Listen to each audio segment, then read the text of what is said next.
Hi, it's Uncle Larry. Let's get something out of the way right from the beginning. This piece is not another dreary missive questioning the scientific consensus behind climate change.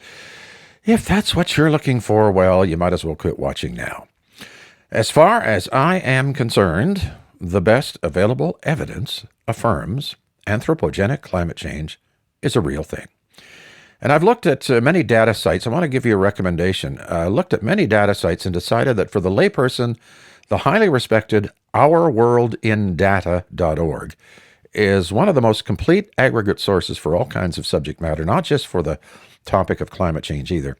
If you link to Our World in Data's section on greenhouse gas emissions, for example, it would take you all day to consume the content. The page is replete with graphs. Underneath each graph, there's a button to click for the data used to make the graph.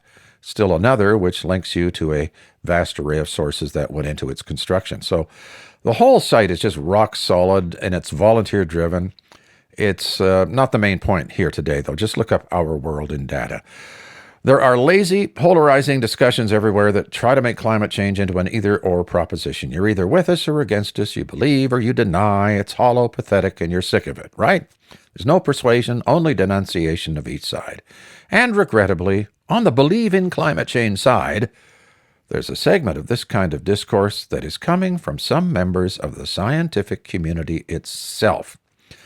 This rhetorical framework virtually guarantees that attempts to mitigate the effects of climate change will go nowhere. This shouldn't be about whose team wins. This is supposed to be about the climate change riddle, not winning. Now, I'm not going to give much attention to the arguments against climate change because I simply have no time for it. All right?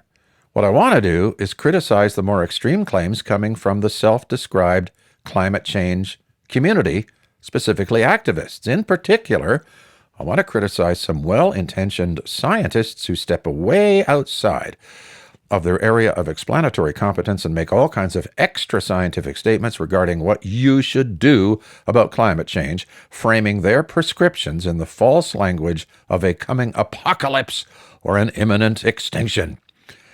Let's be abundantly clear. We are not going extinct. Not anytime soon. Not even the Intergovernmental Panel on Climate Change says that. Here's an important consideration. Unless certain climate scientists have multiple interdisciplinary qualifications, their area of expertise lies within their own fields.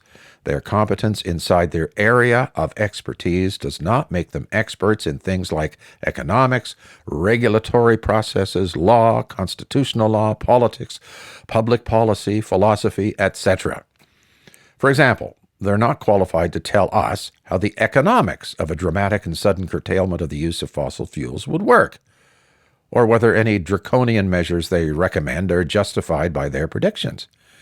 Any sound, workable recommendations as to how to deal with the effects of climate change will have to come to us collaboratively from a whole range, a vast array of experts in various fields, not just climate science, whose expertise is in diagnosing the problem.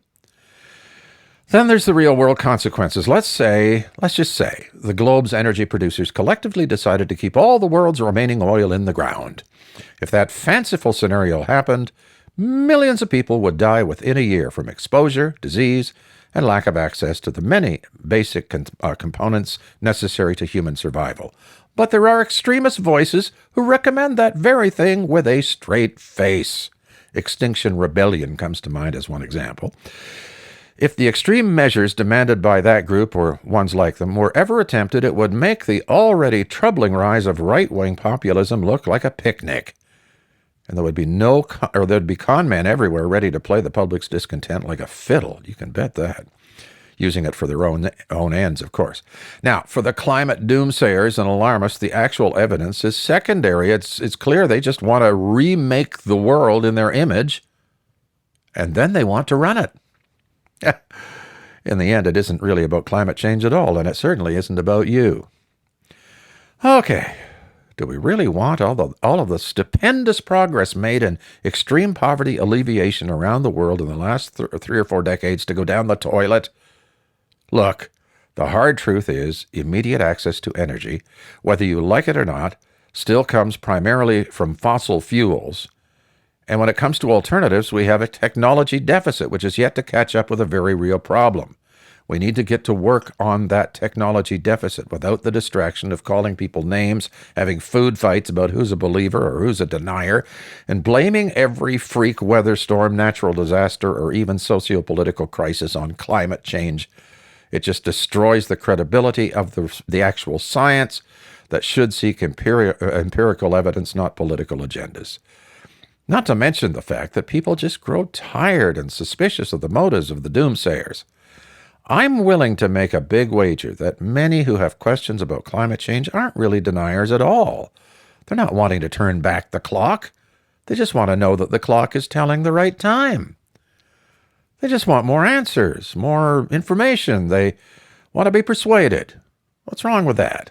They're citizens who will eventually decide via their votes what action policymakers will be permitted to take.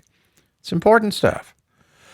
But if a person with those questions is immediately denounced as a denier, it generates needless antagonism. People don't like being humiliated. It can drive some in the other direction or further harden the unconvinced.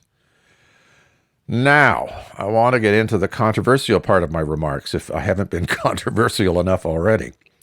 Here we go. I'm not convinced that the carbon tax is the best way to go about addressing climate change. There, I said it. The carbon tax and the so-called carbon rebate have been in the news lately, so this is timely. According to the Environment Minister, quote, families in 8 provinces will start getting their quarterly Canada carbon rebate, putting more money in the bank accounts of 8 out of 10 households than they paid in pollution pricing, unquote. Well, according to Canada's Parliamentary Budget Officer, the PBO, that remains true only if you compare the size of the rebates and the raw dollars paid because of the carbon tax. If you also consider the wider economic impact of the carbon price, which would lead to higher prices, lower overall incomes, and lower investments, then average households experience a net loss, according to the Parliamentary Budget Officer, the PBO. And then there's the question of, what are we doing this for? Is it about reducing global emissions, or is it just an argument about a tax and the size of a rebate? In a recent piece in the Globe and Mail, Tony Keller put it this way, quote, we need to recognize how much of this is out of our hands. Unless China and India and other developing countries make a U-turn on emissions, Canada's carbon reduction plans will be so much like emptying a pool with a soup spoon. Now, that doesn't mean that a G7 country like Canada shouldn't continue to take steps to lower our emissions, and we are. We are part of the problem, and we're part of the solution. It's just that we're not a very significant part of the problem or a very significant part of the solution, unquote.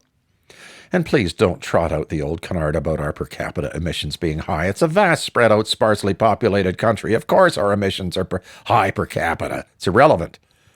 A fixation on domestic emissions reductions is so much theater without consideration for the actual impacts on global emissions. So I say, let's get on with pragmatic, workable solutions that involve multiple experts and a persuaded public. This isn't about a tax or the size of a rebate. We have a technology deficit that needs to be addressed by the world's experts. And as they work on technologies to mitigate the effects of climate change, and they are, the best thing Canada could do is actually supply our energy to countries that need it. Stifling Canadian production doesn't actually reduce global emissions, and it just pushes buyers towards other producers, typically autocratic governments like Russia, China, Iran, etc., with poor environmental standards and worse human rights records. And yet, a short while ago, our Energy and Natural Resources Minister said the federal government is not interested in investing in future projects involving liquefied natural gas, or LNG. What? Germany, Japan, and Greece, all thirsty for cleaner energy alternatives, have expressed interest in Canada's LNG. We could be supplying cleaner energy to them, to the Balkans, to Ukraine. Just think of the role Canada could be playing in addressing global climate change if it used its resources instead of disparaging them. We could be supplying cleaner liquefied natural gas, LNG, to countries with serious emissions problems and reaping economic benefits. Look, Scientists are working hard to address the technology deficit associated with climate change, and they are making amazing gains in all kinds of areas. You have to look for the stories, but they're there. Things like how we manufacture steel and cement and how we store carbon and making renewables actual reliable. These are very exciting times. I'm so optimistic. In the big picture, piddling over taxes and rebates in Canada is more of a distraction than anything else. Climate change is real, but it is a global issue. And I, for one, am a climate optimist and will stay a climate optimist.